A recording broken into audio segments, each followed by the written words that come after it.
Zviri sei guys for the people. Tamuka makusenseni 6 dzamuka ndatobudita buda.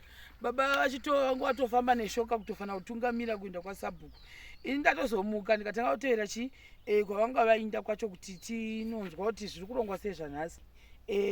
Sabhuku vakatozombobuda vakaenda nebhasikoro kunonzwa kuti zvina zvimwe zvavangambopromiswa kunzi tinogona kuzviwana how far but zvoita sekuti munhu wacho haasi kuda nazvo. Saka tati Sabhuku hatidi kuramba chese kuti tiri kupinda munhu, tiri kuramba tidzokera pasame place.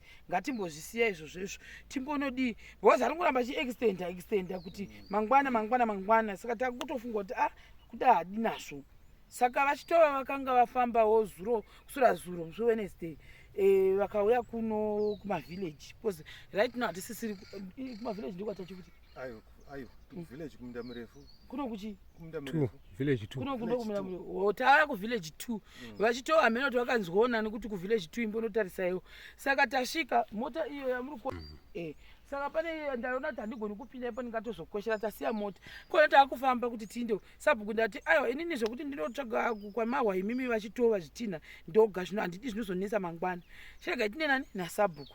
Vanhu vamwari effort iri kuiswa naSabhuku kunoka yakanyanyisa handidi kureverai nhema nekuti pese patiri kuvakumbira kuti tibatsirewo pakati vari kuwanikwa vachisiya zvinhu zvavo votibatsira vozonokondina basa ravo. Sabhuku imbomhorosai vanhu pamwana hakuzivi zvisaiti vakuonei tinofara edu makadiwo uyai padhuze nefesi yavo baba ekera takutokudzidzisa ndini hangu tiri pano tiri kufamba tiri kutsvaga zvitina izvi kuno kuminda murefu uku kwedu kumaruzevha uku zvitina zviri kutonetsa kuwana. Vanhu vakanga vashandisa zvitina nguva yese saka vanazvo zvitina zvacho vari kuita zvokuti tiri kuti I'm praying kuti zvitina ndizviwane nyange 1000 because hana babatanyawo mwoyo wavo hauchadi kuti varambo vari kuno vakangogara doing nothing. Tawana zvitina zvatinoda kuti tinoverengerana.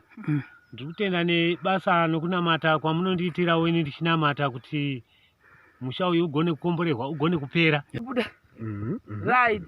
So guys, for the people tasvika kumusha kumavillage kuno kwatiri tandoonana nevanhu vemusha wacho. Saka kumberi kwomwana wepanapa vatiudza kuti zvitina vanazvo. Saka toda kutanga tanoverengerana maybe tikambotanga ne1000 yemwari we ndiri kunamata kuti dai zvikawanikwa zvose stress yanga ndanayo vanhu vamwari hamuizivi then zvikawanikwa zvese handi munoona pepe munhu akandibvunza kuti zvitina zvako zviri kuita mari ikokoko zuro isusu tainegotiata kuti zvisvike either pa50 kana kuti pa60 then transport zvokuita total of $70. Saka bricks and transport zvaita total of 70 kana kuti $74 haimozviona ndo zvazvaita izvozvo. So tanzwa kuti panapa transport yedu nokuti ava Sabhuku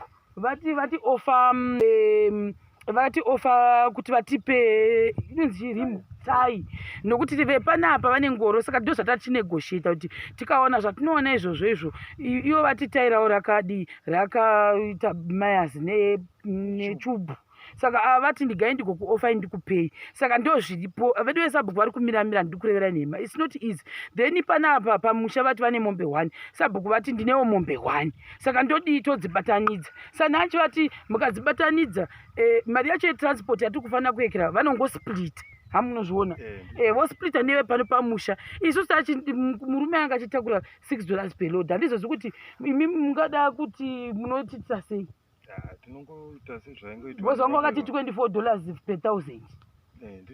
Saka ndio zvatachiti zvitina tikazviona zviri $50 then plus $24 transport per 1000 total yedu tinenge tatenga zvitina $74 hamunozviona. Saka maybe vanogona kuconfuse gaya kuti saka zvinofamba sei ndo maitirata atichiita iwayo because munhu ukamuti zviri kuita $30 transport yato tonje mafuta hazvizobudi. Saka ipapapa right now I can say kuti 4000 zvedu we are covered. Then tochizoona kuti tingaona zvimwe zvingani kana varipo da ndibatsira maybe kuti tingowana nhamba yedu yakakura please ndibatewo tingopesa kana kuti tikazviona zvise tikuna unoverengerana imvura iyi. It's not easy hamozviona kotoda majombo pakaipa ndiri kuzviona uchiona muviri yese vanhu vazvionewo kuti nyore azvizvezvoenda nepa muone kuroka nemwezvira vanotakamvira mbiri pane iyi rodhi ipapo au wakangwara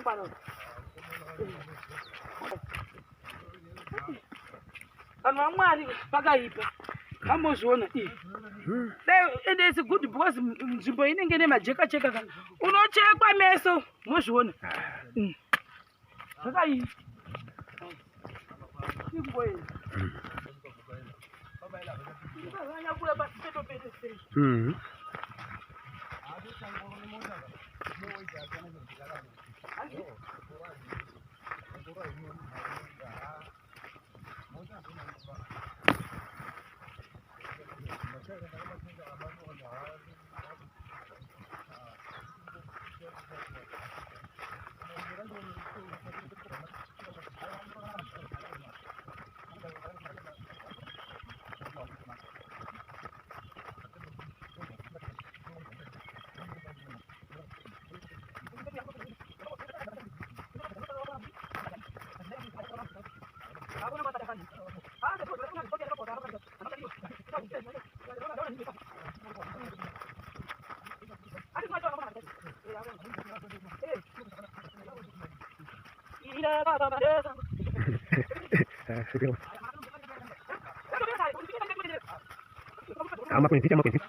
toverenga tiisa mungoro then tozozviverenga zvichiburuka zvipenyu zvamoisa zvakanaka zvose zvakapwanyikawo zvokumatetseti asi izvo zvepamusoro zvakadii izvo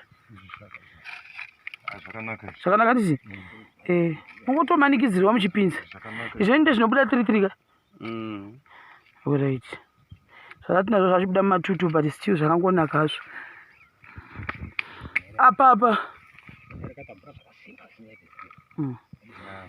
saka koti apa panogona kubuda 1000 ko imwe zvimwe yacho zviri kupi zvapamusoro patabvako apa tangozoverenga iyi kungofungidzirawo nemaziso ochingoona ndo pane zvakawanda kuti zvikumusoro nezvakawanda apa ndo pane zvakawanda kumusoro tofunga takaisa 500 musoro takaisa 500 ko zvimwe yacho tawana mai uko zviri pamba zvogona kuita chi apa kuzoverenga zvinhu zvakatombotorwa nemota izvo saka ndizozvizvo asara zvingani saka 2000 ingaishayiwa izvo inoona buda ka 2.5 because target yanga chinzi meni nanabatata tikaona at least 2.5 saka na pati tangu pani pangozoya nengongoro kutamidza yamozotamidza nawo 50 ndika 3000 zvakuinda patransport 4000 zvatikuzwa kuti apa 1000 zvobuda pa 21 2 3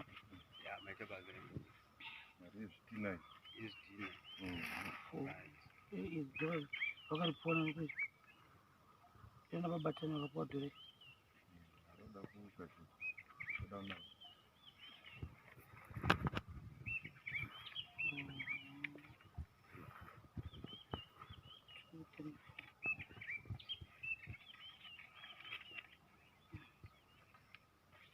nanchina ukutenga airtime yangu ya ngutu mangu ta munondiona here mozongosheya saka apa 30,000 zvedu zvabhadharwa netransport tabhadhara saka tina zvatawana panapa zvatabhadhara 1000 izvi tava kuronga kuti tichitotsvaga transport tichitsvaga ngoro manje tichinosunga ngoro dzitakure tichitobuda nazvo tichienda nazvo kubasa zvitonosvika zvitonovaka shuwa ganipururudze nhasi zvese zvofanira kutoti zvipere kutakurwa kana zvangozosara hazvo kudai time ndo inenge yatiperera saka tava kutozoda kuti tichitonozvitakura tinosunga ngoro toti zvitakure tichitoenda nazvo kubasa totenda Mwari shuwa haya kuti tatenda uroi tava kutendai sabhuku zvokwadi harisi nyore kuti muri kufamba nesu pese vanga vasina kana program inei vaitouya nesu kuno zvamukuvaona ndoda kutendai futi nekuti paikoko kwamaita ironzi ramataura riya nemombe yavo hai munozvona vakutoda kutonotsvaka mombe tichidzokera papa nemukomana toenda naye vonotorako ini mota yangu haisina peturu saka ndakutya manje kuti ndikaramba ichifamba inozoguma yonoka saka ni ndo zviripo toda kutenda basa guru ratiri kusangana naro tiri kuitirwa chinhu chakanaka saka isusu tawana zvidina izvi kuti zvichisengwa zviinde kunoita basa mukati momusha aiwa ndinokutendai nezvamuno izvo tambonoona zvaari kutaura zviri kure here zvauri kutaura kuti kuti todarika napo titodarika nawo ndokwatodarika nakona todarika kwatasiya mota zvepamba muri kuti zvinogona kusvika kana kuma 500 futi tikaverengaka zvogona kubuda tongozonoverengerana saka because panapo hati ndo pane zvakawanda zvichidzikiswa zvichiverenga tochiona kuti next load yachoni ingaita zvingani. Mwari we vanhu vandibatsirawo shuwa kuti zvinhu zvangu program yangu ifambe zvakanaka vanhu vaJesu. Zvamboita sekuti zvamira asi Mwari nhasi vafumawo vakatarira nemwe zhira vakati aiwa chero na ungatamburi munyika yakwagutwi zvitina tazviwana after a very long struggle hanimozviona saka takuda matova kuti maybe zvikwani saka takaonaudza vana mubatanya in case iwo vafane kugadzirira kuti maturuzi avo abude pashi. Bye. Takudzoka kuchitira kuya guys. Slippers rikataiwa zvavharana. Saka pada kutopesa nesokisi. At least ndafamba nemasokisi. Ndichatenga magamboots. At least majeka cheka enya. Hamuna muntu wanditi. Yeah. Asati anyanya kuti mune dova.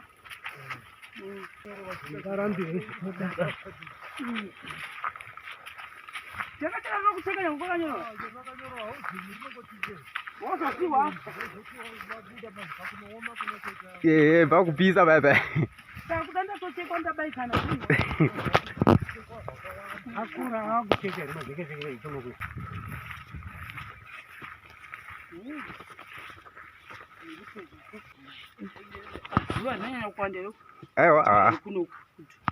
So guys, tadzoka tina gogo wedu tatanga tavaudza kuti video rinozobuda paFacebook paindaneti kudawa nanyanya anogona kuzokuona iwo handitika hatizivi. So tatauya kunoku ndokwatataura kuti taona zvitina.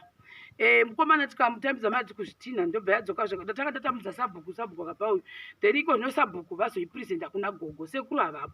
Saka tatavatsanangurira kuti total yedu yanga ita 74 sekuita kwatari chingoita kuzasuko kuti 50 plus 24 yoita total of 74 per 1000 dzega dzega. So gogo vati aewa ini ndinongotsanangura pamusoro pekutakura nezvipfuwo kuti zvitinha vazviwana asi kwavazviwana idistance kunosvika kwazviri kuinda nemombe. Saka 24 haizonyatsi kuita asi kana dei yanga yasvika pa30 inogona nekuti ngombe dziri kuinda distance yakareba. Ndo zvandingangotaura hangu zvimwe zvese handina nhingirikiri nazvo. Handina dambudziko nazvo asi pakunotakura apo zvipfuwo zviri kuinda kure nezvitinha zvega. Saka ndati ngavataure vega muvhidhiyo kureva kuti isusu total of 1000 bricks dzedu dzinochita $80 ndozvo zvinoreva kakuru. Saka ndati nditaurewo kune vari kuona kuti vasazofunga pamwe zvikazonzi zvitina zvazvo hazvichagoni kusvika zvimwe 1000 ndinoenda shotegwawo hamozviona. Saka apa pakureva kuti takutombonegoshieta nemi mambofanira kutisengerawo tichitsvaka $6 handiti akangonaka. Saka ndo zviri kuitika izvi takufamba tinde vandotsvaga mombe yavo neuyu mukomana agodzoka nerima. I think basa rotanga kurohwa takutoenda mbuya zvimwe tatangosiya tangoona hedu zvimwe zvinacho kuti zviri papi zvachitaugwa zviri papi izvo zvakatombodziti vhukunyure havo nezuro vainamba zvimwe zvacho zviri kumusoroku kwatoita kuenda right it's okay. Saka tiri kutasira kuti pamwe togona kuwana 1000 kana 1000.5 futi. So ndo zviripo apapa tambowasira iri 74 handiti zvakanaka right maita basi.